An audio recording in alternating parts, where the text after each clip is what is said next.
Hello and welcome to this section of the MATLAB Tutor.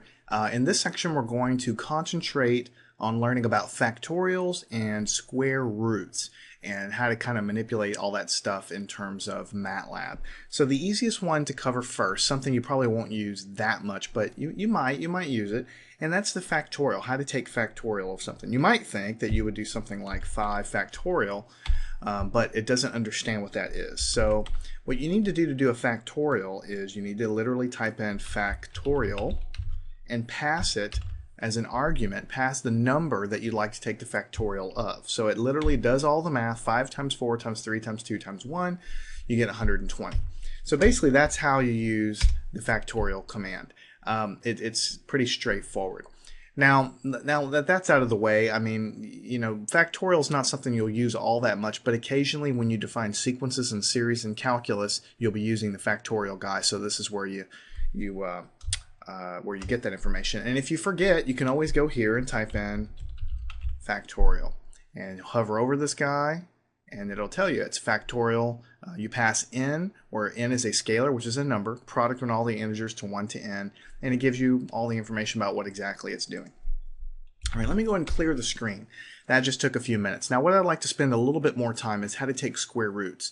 And also I'm going to get into cubed roots and nth roots and things like that, because those are things that you'll be using pretty frequently in MATLAB, I think.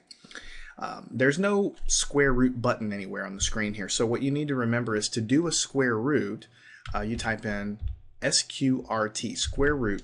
So let's do something simple. Square root of 4 is 2. So MATLAB understands the square root operator. The square root of 81 is going to give you 9. If you put something in there that's not a perfect square, like square root of 80, let's say, then it's just going to give you the decimal answer. And that's perfectly fine.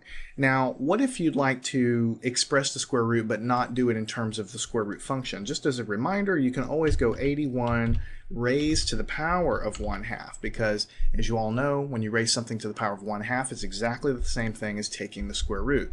So I could come up here and say 9 to the power of 1/2 will give me 3. So there's really two different ways to do square roots, and it just depends on what you want to do. Using the SQRT command may be a little bit more readable. It just depends on exactly what you'd like to do. Now, if you'd like to take a root of a number that's not a square root, maybe you want to take a cubed root or a fourth root or a fifth root, there is a function for that. And to demonstrate, I want to show you how you might use the help system if you happen to forget the syntax. So you just type this in, type in nth root. Okay, there is a function called nth root of real numbers. So it says you pass it two values. The first one is a number. The second one is whatever root you're trying to take, and it should return the nth root. So let's type in nth root. All right, and let's type in something we know. I happen to know that the cubed root of 8 is something that we can easily find. So the first number you pass it is the number you want to take the root of. The second number you pass it is what root it is. So in this case, it's a third root or a cubed root. So we're going to go ahead and hit enter, and the answer is 2. The reason it's 2 is because 2 times 2 times 2 gives you 8. So let me recall the last command. Another nice cubed root that I just happen to remember is the cubed root of 27, which is 3, because 3 times 3 times 3 is 27. So that's kind of nifty. Now, also, those of you this high up in math also know that you can do things like taking 27 raised to the power of 1/3. Much like 1/2 gave us a square root before, raising something to the 1/3 power will give you a cubed root. It's mathematically the same thing. Okay, so if you wanted to do something like take the cube root of 8, you could do it that way. So you could definitely handle all of this stuff by just raising things to fractional powers. The only thing is it kind of sacrifices a little bit of readability, but you can totally do it. If you want to use the square root command, that's fine. If you want to use the nth root command, that's totally fine too. Those are all available to you. Now I'd like to clear the screen really quickly and turn your attention to using the square roots functions when you have basically a symbolic system going on here, when you want to treat it perfectly. A lot of times in algebra you have the square root of 40 or something like that, and you do the factor tree and you like to figure out what that is equal to. So obviously you can go square root of 40, right, and you'll get a number. I know the answer is 6.3246, but if you wrap that in a symbol, square root of 40. Right, so now it's doing square root of 40, but the answer basically is going into the symbol operator, so it's trying to keep everything exact.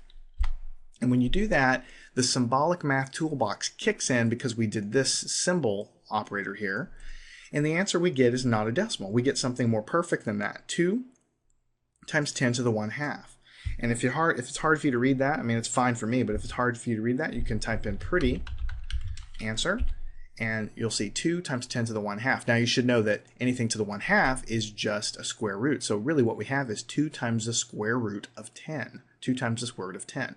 And we all learn in algebra how to factor 40 and get all of the common things and do all this by hand, but you can use MATLAB to keep everything perfect as well. So, you know, if you wanted to do something, you know, taking the square root of 40 is not a big deal, but what if you wanted to take the square root, you know, the perfect square root of, you know, something large like this? Let's see what MATLAB does. Okay, very exact answer, right? It keeps everything as exact as it possibly can. Notice that this is a huge numerator divided by a huge denominator. If we want to convert it to a decimal, then this is going to be the square root of that large number. Let me go ahead and clear the screen to declutter our screen. What if we wanted to do, as another test, symbolic representation of the square root of, let's say, 1050, something large. This is something that would take you a little while by hand to actually factor it all out, collect all the terms, and figure out what it all is.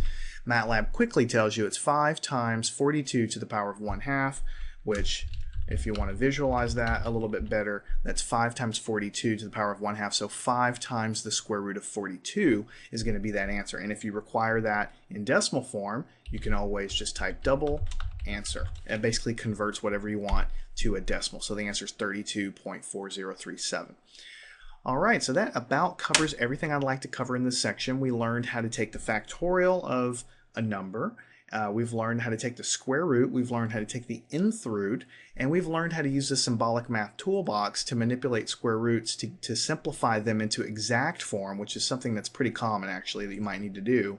And then if we need to, we can take these answers and convert them back to decimal as well. So the nice thing about MATLAB is you have the flexibility of both. You can work in decimals, that's sort of the default mode, and that's fine. If you want to deal in pure math terms, you have that option as well. It just takes a little bit of time to understand how to talk to MATLAB to get it to do what you'd like it to do.